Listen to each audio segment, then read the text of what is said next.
Ketika saudara beribadah bukan karena saudara seperti orang pada umumnya agama-agama lain dan juga Kristen agamawi, beribadah karena dengan tujuan seperti budak untuk dapatkan upah. Itu adalah mental budak. Tapi di kekristenan sejati, kita ini bukan budak, kita bukan anak Hagar, tetapi kita ini adalah anak Sarah dari wanita merdeka. Kita punya mental anak, bukan mental budak. Tinggalkan mental budak. Sehingga ketika melayani karena targetnya upah, ketika beribadah targetnya upah. Mental budak memang begitu. Tapi kalau mental anak, kita ini merasa bersyukur karena orang tua sudah melahirkan, sudah memelihara, lalu kemudian ketika kita terhadap orang tua itu rasa syukur, rasa mengasihi. Begitu juga saudara ketika beribadah semacam ini, saudara merasa bersyukur, merasa mengasihi, merasa respect kepada Dia. Apa yang bisa aku balas Tuhan untuk anugerah-Mu, maka aku akan meresponi anugerah dengan setia untuk beribadah. Mazmur 91 ayat 14 sampai 16. Perhatikan di sini, sebab Ia mengasihi aku. Ia mengasihi aku, maka aku akan membebaskan dia, aku akan menempatkannya di tempat tinggi karena ia mengenal namaku. Ia akan berseru kepadaku dan aku akan menjawabnya. Di dalam kesesakan aku akan menyertainya, aku akan membebaskannya dan memuliakannya. Aku akan memuaskannya dengan umur yang panjang, aku akan menunjukkan kepadanya keselamatan. Dalam teks aslinya Yesua yang daripadaku, keselamatan yang daripadaku. Dari ayat ini menasihatkan kepada kita, engkau yang sudah warga surga, engkau yang sudah diampuni, engkau yang sudah dipindahkan dari maut kepada hidup, lalu didorong untuk mengasihi. Ada 3 yang dinasihatkan di situ, mengasihi Tuhan, mengenal nama Tuhan, berseru kepada Tuhan. Itu dari kita. 14, 15, 16 itu ada 3 hal penting ini. Nah, ketika saudara beribadah, itu memang cerminan engkau mengasihi Tuhan. Ketika engkau beribadah, engkau berurusan dengan Tuhan yang kau kenal namanya. Dan ketika engkau beribadah, engkau berseru, memuji, menyembah Dia, berdoa. Itu melalui ibadah. 3 yang ini, yang kita lakukan. Mengasihi Tuhan, mengenal nama Tuhan, berseru kepada Tuhan. Kita lakukan ketika beribadah. Oke. Lalu di ayat 14, 15, 16 itu juga ada 7 hal yang tertulis di situ. Yang Tuhan declare dilakukan kepada kita. Yang pertama di situ disebutkan dibebaskan. Siapa yang tidak mau? Ketika engkau beribadah, engkau alami pembebasan yang dari Tuhan. Tiba-tiba ketika engkau beribadah, ada kelepasan, ada kebebasan. Sementara mau pujian dinyanyikan, tiba-tiba keterikatan dipatahkan. Ada orang yang addicted rokok bertahun-tahun, ada dia bersaksi sekitar 25 tahun dia beraddicted rokok. Tetapi ketika dia menyembah, ketika dia memuji Tuhan, dilawat hadirat Tuhan, pulang itu bisa gak suka rokok dia. Dia mencoba untuk merokok, bisa tidak suka gitu. Karena ada kebebasan yang terjadi di tengah-tengah ibadah. Lalu disebutkan juga di sana di ayat 14, ditempatkan di tempat tinggi. Siapa yang gak mau saudara? Saya sangat percaya ibadah itu untung. Ditempatkan di tempat tinggi. Lalu apalagi yang ketiga, dijawab doanya. Ayat 15. Aku akan menjawabnya. Yang keempat, di dalam kesesakan aku menyertainya. Siapa yang gak suka karena pernyataan Tuhan ini. Yang kelima, aku akan memuliakannya. Disertai senantiasa terlebih dahulu. Lalu kemudian yang kelima, dimuliakannya. Yang keenam, dipuaskan dengan umur panjang. Yang ketujuh, ditunjukkan keselamatan daripadanya. 3 yang kita lakukan sebagai warga surga, beribadah karena respon anugerah yang Tuhan berikan, kita beribadah, menyatakan kasih, mendeklarasi nama Tuhan, lalu berseru kepadanya melalui pujian, melalui penyembahan. Lalu 7 hal yang Tuhan lakukan di tengah-tengah ibadah.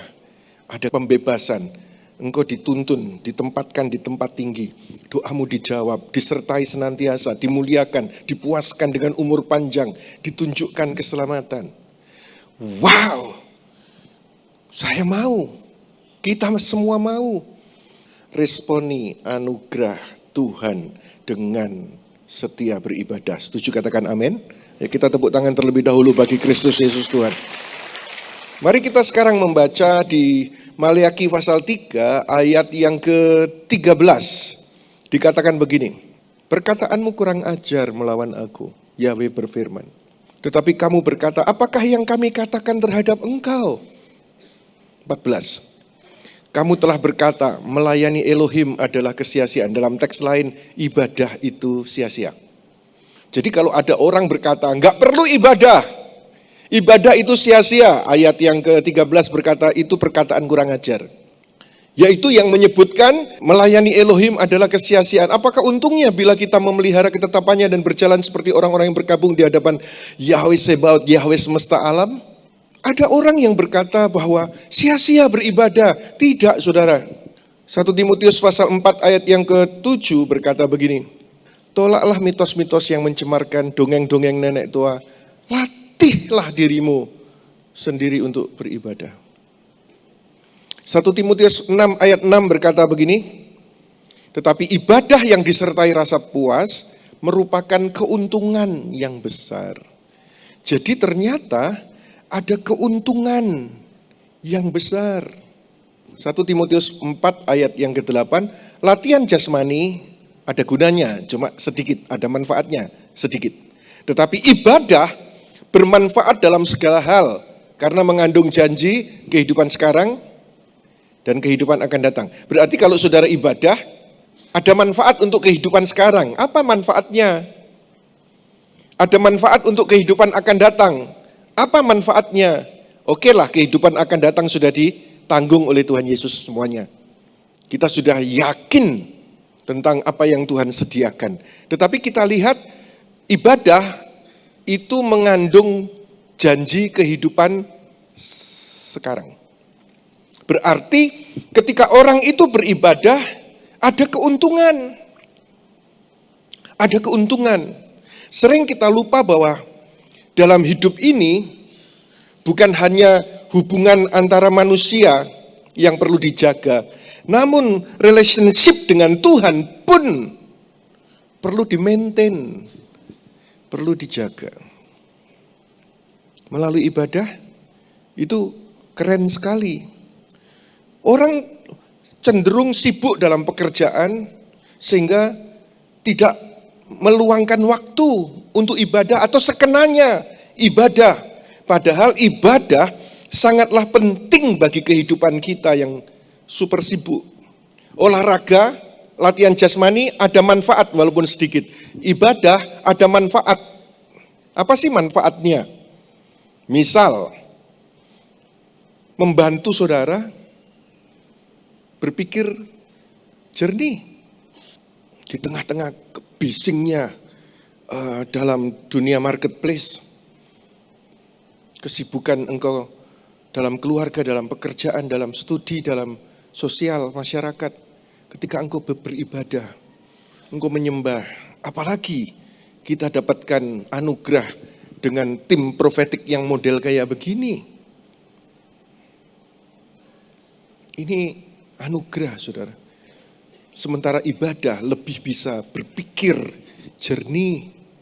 Ketika sedang dilanda stres karena urusan di luar. Memang ketika stres menceritakan kepada teman atau keluarga sepertinya dapat melegakan. Tetapi ketika saudara beribadah, bukan hanya melegakan, tapi Tuhan memberikan jawaban terhadap masalah yang sedang kamu hadapi. Yakinlah itu, saudara. Dengan ibadah, saudara sadar bahwa gak ada gunanya stres berlebihan. Karena akan semakin terpuruk. Sementara dengan beribadah, Tuhan bisa menyelesaikan masalah kita yang sedang kita alami. Satu hal yang saudara ingat, apapun yang kau hadapi masalah itu, Tuhan tidak akan biarkan tanpa tujuan. Memang Tuhan tidak memberi masalah, tetapi kalau engkau hadapi masalah, Tuhan tidak akan membiarkan kalau tanpa tujuan. Pasti ada tujuannya. Sebab itu, dalam keadaan baik, engkau beribadah, dalam keadaan buruk, engkau beribadah. Sehingga apa yang Tuhan rancangkan dalam hidupmu dari sejak kandungan terrealisasi. Karena intimasi saudara dengan Tuhan melalui ibadah itu terpelihara. Terima kasih telah menyaksikan kebenaran firman Tuhan hari ini bersama kami. Saudara dapat mendukung pelayanan Pastor Yusak Hadisiswantoro Ministry melalui nomor rekening berikut ini. Tuhan Yesus memberkati.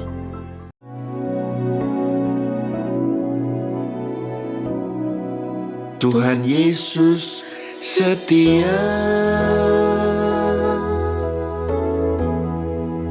Dia sahabat kita. Dalam segala susahku, selalu menghiburku. Dia mengerti bahasa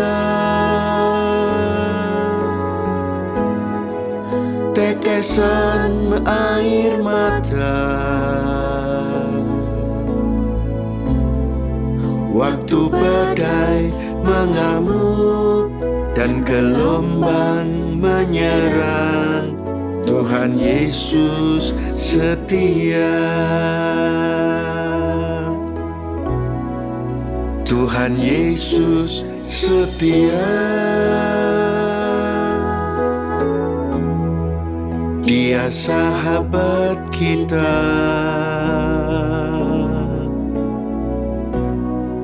Dalam segala susahku,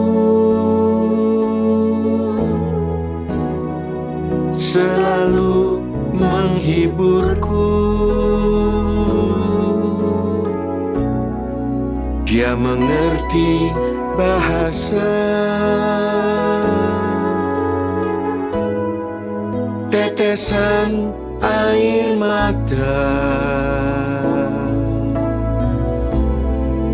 Waktu badai mengamuk dan gelombang menyerang, Tuhan Yesus setia. Waktu badai mengamuk dan gelombang menyerang, Tuhan Yesus setia.